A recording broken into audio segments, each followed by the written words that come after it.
Hope you had a great weekend, everyone. Welcome back to the Coach McVay Show presented by Microsoft Surface. Sad to say this is the finale of this year's show, but good to know that this is not the finale at SoFi Stadium coming up in Week 18 for your Los Angeles Rams. And joining me now, the four-time NFC West champion head coach of your Rams, Sean McVay. Why are you shaking your head? No, that's a smile. That's not a shake of your head. That's I think, like we were talking about a little bit ago, JB, you talk about 8 years, and every one of these years is so uniquely special in its own right.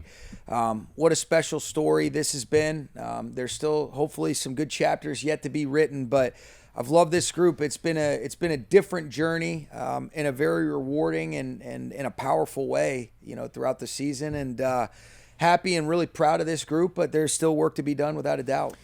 Didn't it feel like this past weekend was almost a microcosm of the entire 2024 season, whether it's respect to your team and the game that you guys played, or what was it like scoreboard watching yesterday? Yeah, it was interesting. I think I'm a lot better when we're involved in the games. I'm pacing at the end of, the one game that we had to have, and it's very weird because you got one of your best friends as the head coach, and I know he would have been rooting against us too, though. So it was an amazing way that things worked out. But I think the thing that I'm the most proud of, though, is our guys handled what they had to handle for us to even be in a position to be able to watch and be in the situation where you're able to clinch with the week left and ensure yourselves a home playoff game. I think that is something you never take for granted, and very excited. So you're saying it was hard on Sunday night to root against Raheem. I think we all felt that. Yes. I mean, that's my guy, and love him, one of my closest friends, but I don't think he would have any doubt saying if the roles were reversed, he would have been rooting against us too. Especially because it would have been a lot harder to have to root for San Francisco tonight. That's right. So it saved you that trouble, that headache. Exactly. I think we all agree in the construct of the NFL playoffs, the 3 seed matters. Yeah. It comes with built-in advantages. You have it currently. There's a way you can keep it on Sunday. But does it matter to such an extent, Sean, that you're willing to prioritize it over resting some key pieces and making sure they're ready to go on wildcard weekend? Those are always the great questions you ask yourself. And I think you have a responsibility as a head coach and really with your coaching staff to collaborate and say, hey, we're going to compete every opportunity that we get. And you don't minimize the importance of every single game, but relative to what's at risk, what's at reward in terms of either or, and being able to maybe get some guys that are, the toll that a season takes, get them back refreshed, rejuvenated. Typically, we've erred on the side of leaning a little bit more towards that. And I would imagine as we continue to finalize our plans, that's probably the direction that we'll go. That Week 6 bye was such a blessing in real time, but it was a long time ago, wasn't it? It was, and I mean, I remember us sitting here and we were 1-4 and there was a lot of challenges, and it didn't feel like we were as far away. It felt like, we were still figuring out, all right, how do we at least just get some continuity as a team? We're so young and youthful on the defensive side. We were so injured on the offensive side, particularly on the offensive line and at the skill position with the receivers, and obviously still not having Higbee. But guys just stayed the course. They didn't really look too far ahead. And then when we did come back from the bye, you're able to string 3 in a row based on, being able to finish games, and you're able to develop a little bit of continuity, and had a couple challenging moments, when you look at the Dolphins game and the Eagles game, but to be able to win 9 of 11 and the way that it's been going and the way that guys have figured that out, I think there's a resilience. There's been a callus that's formed that's strengthened this group, and I think that these guys know that they're built to play in a lot of different atmospheres and environments, and I think we're well equipped to go swing and shoot our shot when this tournament starts. With respect to Week 18 and how you treat it, how have your experiences in 2017 and 2023 colored and informed your thinking here? Yeah, the 17 you didn't really have any experience to go based on, but it was the same thing, just the risk reward in terms of what's to be gained, what is potentially at risk. Does it give a couple of the guys that have gotten a significant workload as the season accumulates a chance to be rested, rejuvenated? In each of those instances, I don't necessarily look at what occurred when we played, but I do think it served us well. Going into Detroit, came up a point short. And I think in a lot of instances, that Atlanta game, leading into the wild card game, first home playoff game at the Coliseum, I thought our guys were ready to go. And there were some instances where you say as a coach, man, you want to do a lot better job for guys. So I think it served us well for what the intent was. And obviously the goal is to be as fresh, as sharp as we can possibly be when the playoffs kick off, while not minimizing the importance of every single game is a blessing to be able to play in. This morning, I was remembering fondly last year at this time, Puka having some really special historic records in his sights. He was able to go out and get those at San Francisco. This year, I guess he's 10 yards shy of 1,000. I'm guessing that doesn't move the needle quite as much for you. I always want to be able to talk to him. He'd be better equipped to answer that. I think it's more of the body. I think everybody has that, number as a, that's kind of the benchmark for you get over that. But when you look at what he's done to have 990 in the amount of games that he's played is a tremendous credit to the impact that he makes week in and week out. He's like Pac-Man, just eating up yards. I mean, the reason I bring that up is because I think it's a pretty straightforward case to make that his year 2 in fewer games has actually been much better in underlying measures than his record-setting rookie campaign. I think so. I think there's been a consistency. I think there's an ability to understand and impact the game. He was tremendous last year, and I think he was learning and growing. One of the things that I love about him is the accountability that he always takes. I think he's caught the ball consistently well. He's had a lot of different targets. I think he's made some of these incredible catches. It seems like we're sitting here week in and week out and we're saying which catch was greater, and it's a 1A, 1B type of thing. But I think the body of work, the resume, the consistency, the understanding of how to take my game to the next level, and then the attention that he gets is different than what he got in his rookie year as well. And for him still be able to produce the way that he did, to have the rapport with he and Matthew, I think it's been special. And I definitely think he's gotten better in year 2. And I don't think the stats are the exact way to measure it. It's what's the product look like, snap in and snap out, what's being asked of him. He's been a stud. The week off for starters or reduced snap count for frontline players is an earned reward, but it's also an earned opportunity, too, for others who've been waiting in the wings to get those opportunities, I'm sure. Can you drop a name on us or two, someone that you're looking forward to seeing step up and get that larger moment Sunday against the Seattle Seahawks? There's a handful of guys that could come to mind immediately, but I'm excited about watching Blake Corum get a heavy workload. I'm excited to see, what Cody Schrader's about. I've loved what I've seen from him in these practice settings. I think Blake has flashed in some of the opportunities that he's gotten. I'm looking to see some of these offensive linemen get opportunities that have done an excellent job presenting looks and helping our defense grow throughout the season. But those are some of the guys that come to mind right away. And then on the defensive side of the ball, I think what's been great is figuring out, all right, how do we consistently see some of the growth and development from our young defensive line and from some of these edge guys? And, you watch the continued maturation of a lot of these guys that are getting reps on the back end. We're such a young, youthful defense. I think that's why we've been able to get better as the season's gone. So you'll see a lot of those guys maybe not have as many reps, but we're still kind of working through the specifics. But, Blake's the guy that comes to mind. I don't want to overstate what, the time here in LA meant for Baker Mayfield or for Carson Wentz, but seeing them play on this team, I think, help them get their next opportunity in the league. How meaningful is it for someone like Jimmy Garoppolo and the Rams to see him get healthy live opportunities at SoFi Stadium? Yeah, he's been a guy that, what a big fan of Jimmy I've been for a long time, going against him, and then watching the way that he moves throughout the week, watching the way that he's handled himself throughout the course of this season, the respect and reverence he has for Matthew, but also what just a great teammate he's been, not only to Matthew, but the rest of our team. And I've loved being around him. I think he's a really, really good football player, and I'm looking forward to seeing him just go play the way that he's capable of. And it's a great challenge against an excellent defense that's really hitting their stride at the right time. Who's going to call plays? I think we'll work through that. I do think these are opportunities to be able to, I got such trust in Mike LaFleur, and we always, anything that we do is always collaborative.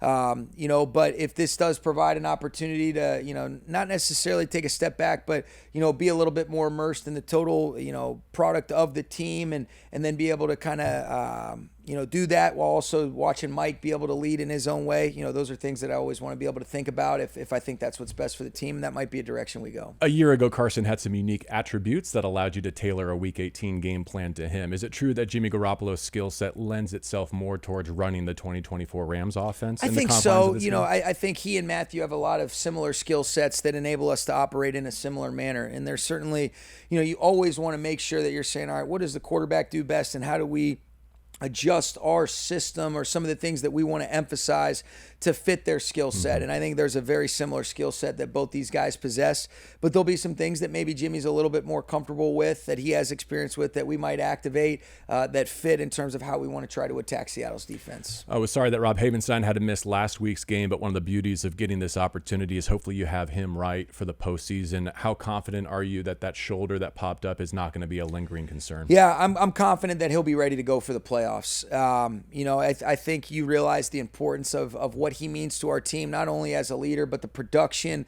some of the clarity that he can provide across the board in terms of just the things that you can't measure on the tape that take place in between those white lines when you're really lining up next to somebody, and the confidence, the command, the way that he gets in and out of the huddle and how everybody else kind of follows suit. But I am confident that he'll be ready to go in the playoffs. One other personnel question. I understand like the hard ceiling that you're up against for the return from injured reserve count, but our audience will kill me if I don't ask about fan favorite John Johnson. Yeah.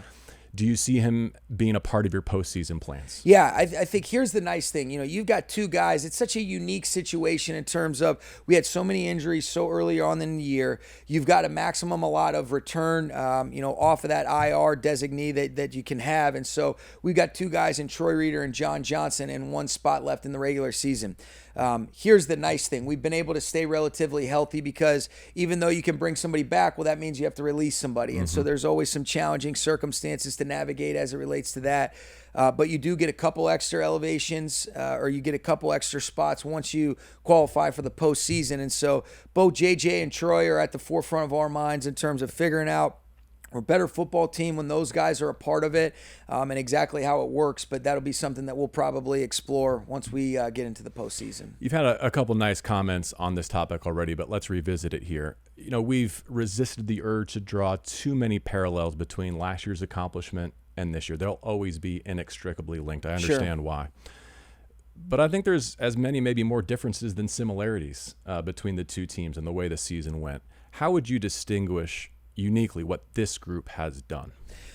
Well, I think what this group has done is I think we've really come together as a football team. And I'm not saying, and I think last year was a lot of the same, but I think we came together at the right times. I think we're learning about how to maximize each other and make sure that everybody is being put in spots that accentuate their skill sets. I think we're learning how to play complementary football and maybe how to win football games in a different way than maybe was, consistent with what we had seen in previous, 7 years and playing off of one another, picking each other up. But I just look at this team as a mentally tough team. I think starting off 1-4, the youth of this team in a lot of different spots while still having some of that veteran leadership that is coming back from injury or that was kind of consistent throughout. But I see a connected team. I see a mentally and a physically tough team. And I see a team that's built to play a couple different types of games. We've won in some very different ways. I think that will serve us well. You never know exactly. I think the NFL playoffs are the closest thing that pro sports has to March Madness because it's a one-and-done type of thing. And if we can figure out how to put it together and play at our best in that 3-hour window that we're allotted when those things kick off and try to string those together, you never know what the hell can happen. But I think we've got a lot of the right guys in the key spots that can elevate those around them. And there's a confidence and there's a belief that these guys have earned throughout the course of this season, particularly from after the bye and on. This is always true, but teams are a reflection of their head coach. I hope you'll accept me saying, I think a lot of the things you just said are true of you as well. That means a lot. And I hate to break it to you, you're probably not going to win NFL Coach of the Year this year, but you would have my vote. I think you're very deserving. And it's been fun to see you practice what you've been preaching at this stage of your life and career. No, I appreciate that, man. I've always enjoyed doing this with you and the wisdom and the perspective. And it's amazing, in year 8, I think there is a lot more gratitude and appreciation for some of the small things that maybe I did take for granted early on. But watching the growth of this team and really you realize that I think, the coaches that I respect the most, JB, are the ones that really are transformational, not transactional. And I think there's a lot of instances that I see that from our coaching staff. You want to be that. And when you feel a sense of accountability to the people that you love and care about, and that really drives your purpose, it's a lot easier to be more consistent. And like we've talked about before, certainly that little guy smiling at you and making sure you're saying, all right, am I going to be able to tell stories that are in alignment with, what you want him to react and how to respond to different things. And certainly not perfect, but we're improving, and I appreciate your nice words. Yeah, his first division championship too. There you go. Can we get into some of the Week 17 action against Arizona? And I think because we were repping the Royal and we were looking forward to the biggest home field advantage of the season. We should start there and pay that off. Could you feel the fan influence in that game? You absolutely could. I thought it was great. I kept telling our defense, I said, don't take for granted what this crowd's going to be like and how influential in a positive way they're going to be on this game. So I think it was good for our guys to get a feel for, that nonverbal communication, the importance of that. But it was outstanding. I thought, and it was greatly appreciated as well. Driving home and thinking about the pick that Ahkello made, I flash back to the first day of training camp.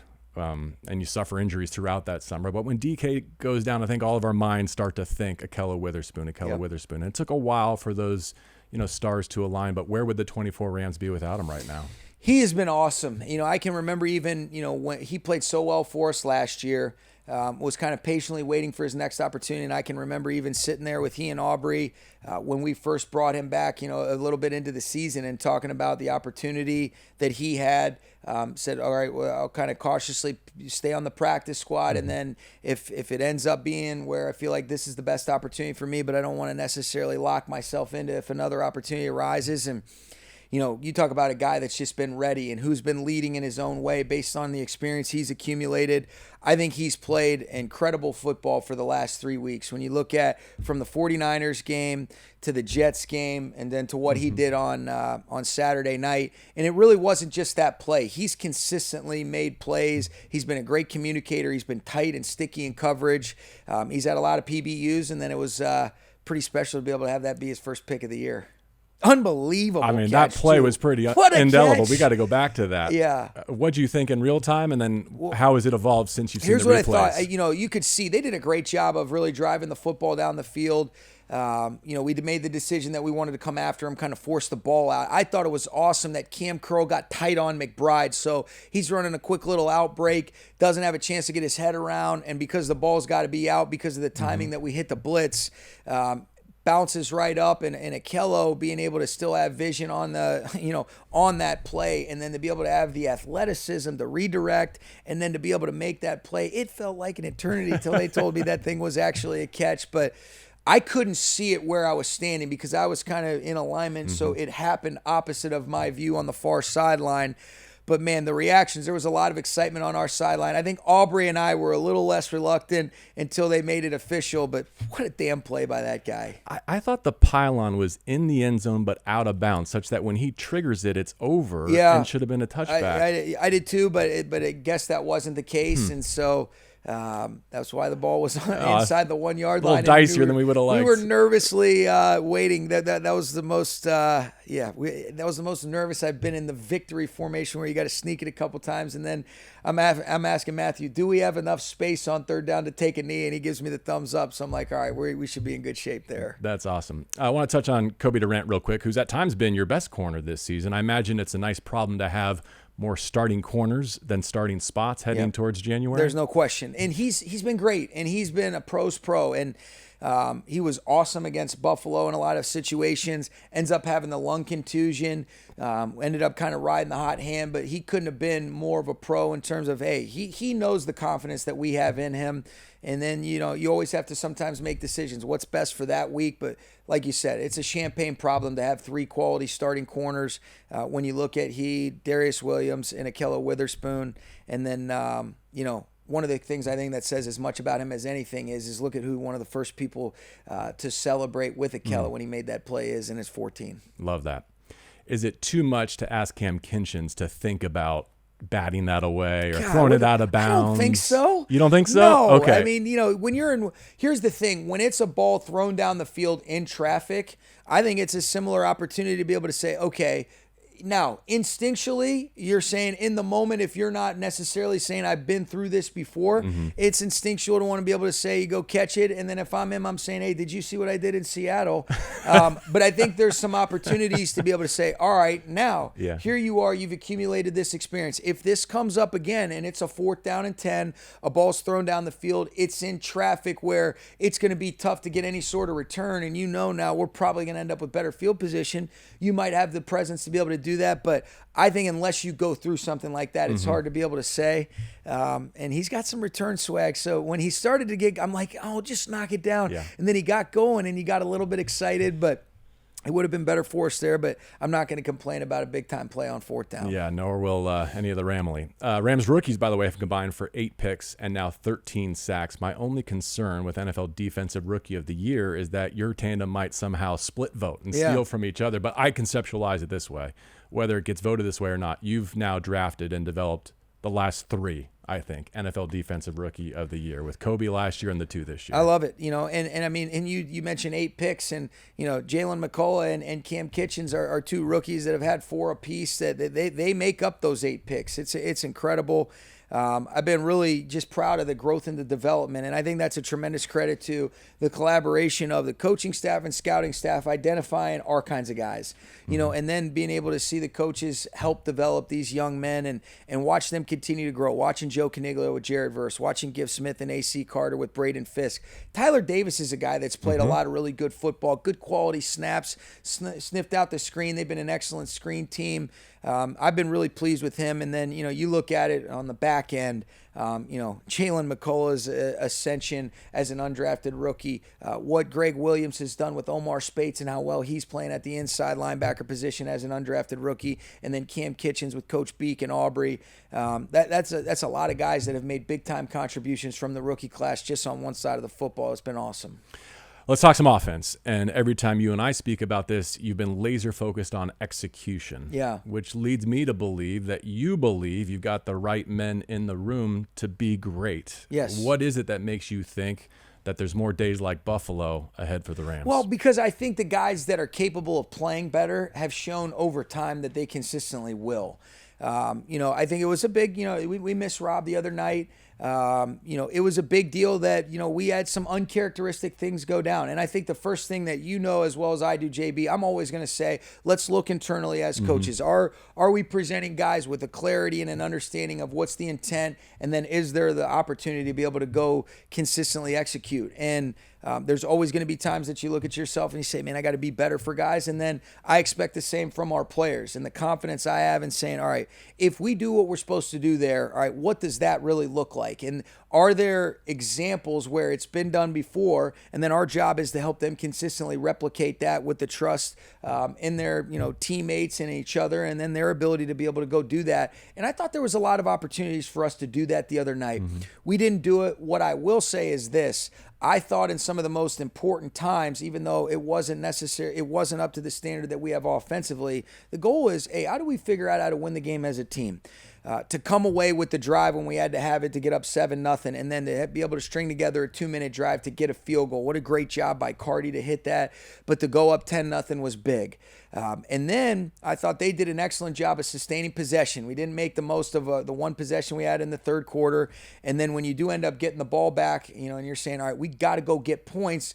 Would love to come away with a touchdown right there. But I thought there was good execution to be able to go get points, to make sure that we took the lead right there, or we stayed in front. And then for Hoyt, when they did score a touchdown, to be able to block that extra point was so big. But I believe that, and I refuse. I just think there's too many good moments from these guys, and football's the greatest team sport that there is. And I'm betting on us to be able to try to put guys in the right spots and our guys to be able to consistently execute. And until this season is over and we haven't done that, I'm refusing to believe anything else, because I've seen enough times where it's looked right, and I think that's going to be, hey, save the best for last. I know that all stems from having a guy at quarterback who can beat any team on a day where he has a helmet. Help us understand how much a week off to just mentally reset and refresh can help someone like Matthew Stafford, who carries such a heavy mental and physical load week after week. Well, I think he's the only one that can truly answer that. And, I think the consistency over time, I mean, when you talk about that he's, under 200, 200, less than 200 yards away from getting to 60,000 passing yards. I mean, the amount of reps that he's banked and the consistency over time, it's an incredible testament to him. But I do think that sometimes being able to say, all right, hey, I've helped lead our team to a division title, get an opportunity to really, nobody understands the amount of physical pounding that his body goes through as well, and what he pushes through. So I think both physically, mentally, emotionally, all those things are great, especially when you're smart enough to, as he is, to be able to use that the right way to recharge, get rejuvenated, and make sure that, hey, let's go shoot our shot and swing to the best of our ability when this tournament starts. And there's a belief and there's a confidence that he gives myself, our coaching staff, and all of his teammates that when he's at the switch, we always have a chance. I had a chuckle when I saw the Rams haven't allowed a sack in 4 weeks. It's tied for the longest streak in franchise history. And in the back of my mind, I'm thinking, oh, yeah, go ask Matthew if he feels like he hasn't been sacked in 4 weeks. Yeah, exactly. First transition I've ever made from quarterback to punter, but I'll start to wind down with this. Ethan Evans, I think, is one of, if not the most improved Rams. And I'm speaking of him as a proxy for the kicking game at large. What can you say about the efforts he's given you in these last couple of weeks especially? It's been incredible, and I think the execution, particularly on some of our short field punts, I mean, it's like he's just got a chipper and he's just hitting it right perfectly up on the green. And what a great job by Xavier Smith, and then a couple great locations. I've just been really proud. You mentioned the kicking game as a whole, but I think Ethan has been outstanding. I think he's been steady. He's been consistent. He's been accurate. He's played really well situationally based on when we have had to punt, particularly at the end of some of these games. And, I think that's a fair statement to say he's one of the most improved Rams, but he's worked at it. I mean, he's a tremendous credit to the works, really put in a lot of work, particularly in some of those short field punts that I alluded to. And it's been big to be able to pin opponents deep, especially with the pressure that our defense has put on people. And sometimes you're playing that field position game, and it was valuable the other night. And he did not throw an illegal blindside block, but if he did, it would have been felt. That's right. In fact, part of the reason I bring him up is he told us that I guess you kind of called him out in the team meeting for squatting 585. I did. You put an end to that? Yeah. Too much for a punter? I just, if we hurt our back, and we're not able to punt for that, unless you tell me that that's changing the trajectory of some of his kicks, he's plenty strong. We'll be in good shape there. Now, finally, Sean, Kevin Demoff was in your seat filling in last week, and I thought he did a great job. He didn't wear his elf suit, did he? He tried. Oh, boy. He was so disappointed when we didn't let him. But he did a nice job of kind of resetting the organizational goal that getting to the playoffs is not what this Rams franchise is about. It's about winning playoff games. What's your version of that? It's the cliche thing. My version of that is maximizing, the group that you have, and then continuing to improve and really represent the things that we want to be about when you get an opportunity to perform in front of our fans. And so absolutely, we go take the field with the expectation to win no matter who we're playing. But there's a style of play. There's a way that we want to go about it. There's a way that these games unfold, and the way that we want to be able to handle the situations and interact, and respond throughout the course of the game. Like a quality football team that, understands how to win, understands how to play off of one another, plays smart situationally, handles the ebbs and flows with a mental and a physical toughness that I think our team has done in a lot of instances. And are you getting better in the most opportune moments? Are you getting better as the season goes? Are you using these reps as opportunities to continue to grow? And so make no mistake about it, we've got respect for everybody, but we don't fear anybody either. And so I think that's the best part about it. We're certainly, I don't want to take anything for granted. I think it's a tremendous accomplishment what this team has done. But like I said at the beginning of the show, there's still some chapters that we expect to write. Our players expect to write, our coaches expect to write, but you have to earn it. You don't make, you're not naive to how difficult it is, but that's what you love about it are the challenges that this league presents week in and week out. Well, as we already said, this is the season finale of the Coach McVay Show. Sean, thank you again here in 2024 for making this the highlight of my week. I appreciate your time and your perspective.